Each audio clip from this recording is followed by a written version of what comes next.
There is a specific humiliation in being a grown adult who cannot find a shower.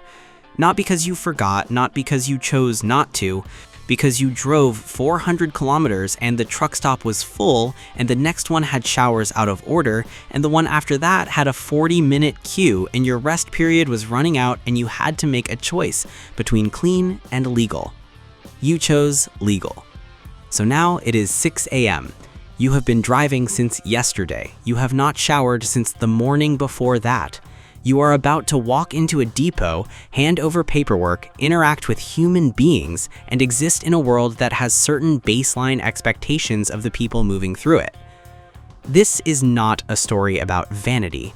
This is a story about what the road takes from you that nobody puts in the job description. Let me explain how showering works when you live in a truck. In theory, it is straightforward. Major truck stops, Autohof facilities in Germany, large TIR parkings in Poland, motorway services in France and Spain have shower facilities. You pay, you get a token or a code, you shower. Basic, functional, adequate. In practice, it is a system under enormous pressure from the volume of drivers using it and the inconsistency of maintenance across facilities. The variables are significant. Some truck stops have 4 showers for a parking area that holds 300 trucks. Some have 20 showers that are cleaned between uses and stocked with soap.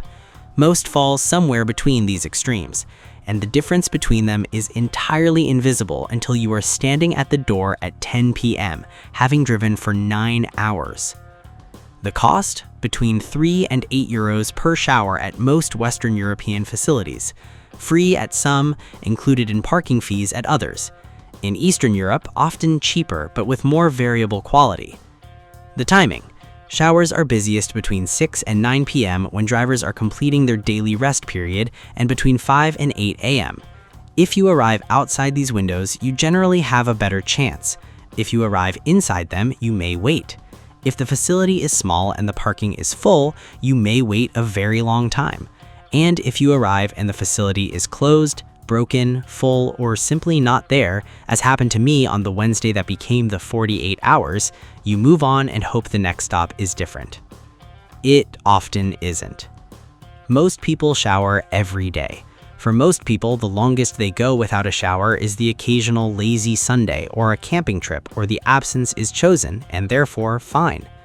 48 hours without showering while driving a truck through summer heat or winter diesel fumes while wearing the same clothes because laundry is its own separate problem, while eating from the cab and sleeping in the same space you eat in, this is a different experience.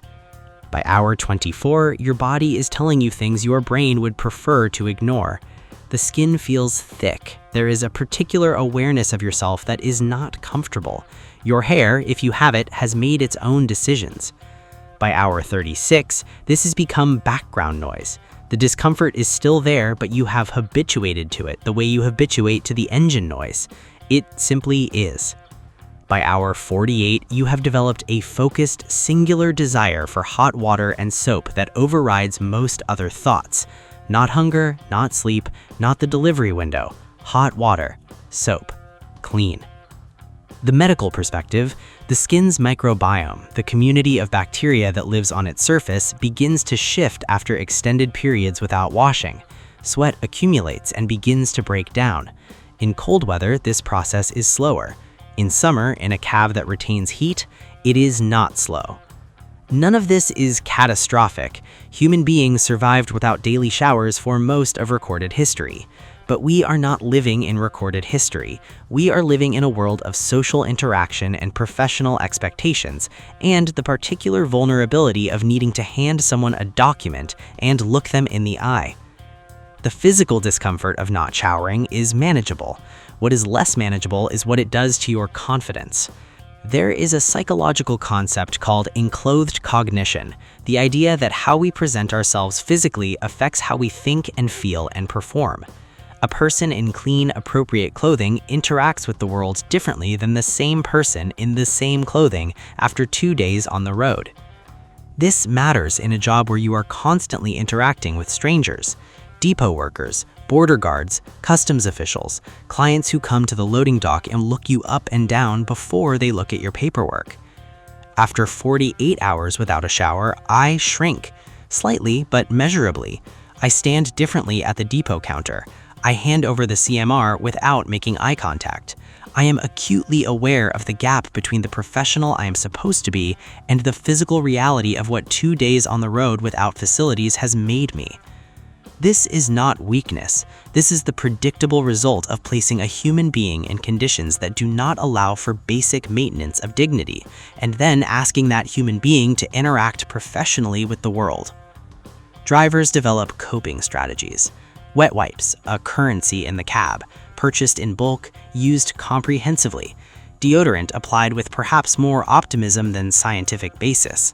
A change of shirt from the bag under the bunk, worn over the body that hasn't been washed but at least covered in something clean.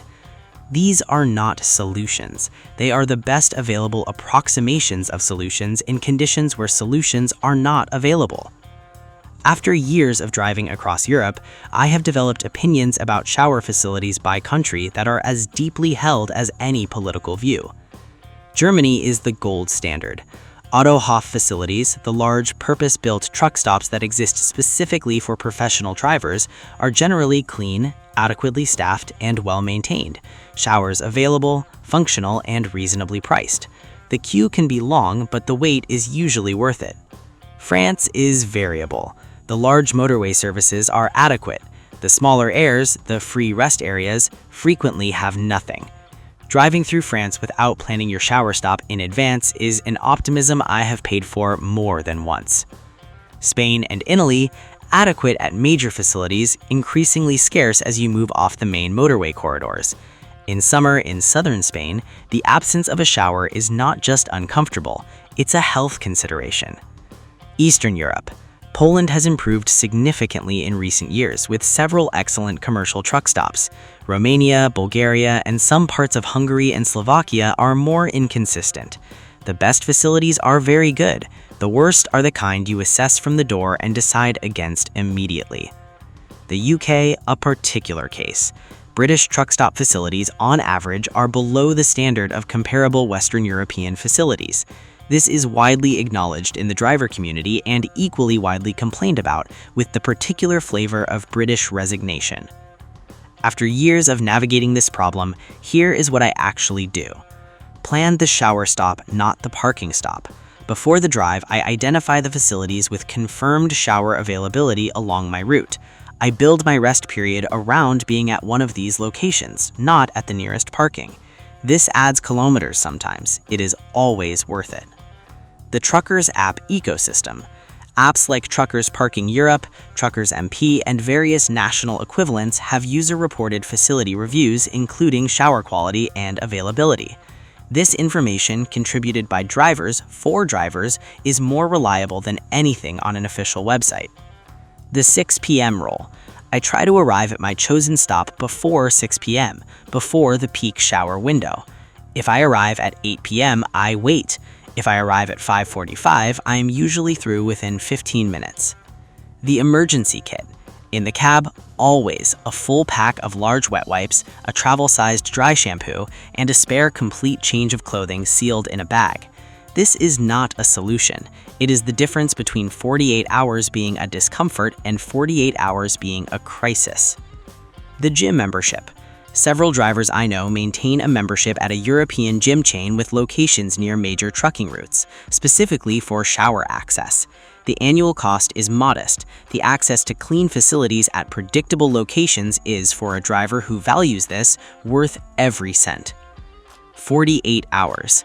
I finally found a shower at a truck stop in Belgium on the second afternoon. It cost 4.5 euros. It had hot water, a clean floor, and a hook for my jacket. I stood under the water for longer than was strictly necessary. I am not ashamed of this. If you are not a driver, I hope this video gave you a small window into part of this life that nobody advertises. The job description says drive trucks. It does not say navigate the logistics of basic human dignity while doing so. If you are a driver, you already knew all of this, but it's nice sometimes to hear it said out loud. Leave your worst shower story in the comments. I have a feeling this section is going to be very active.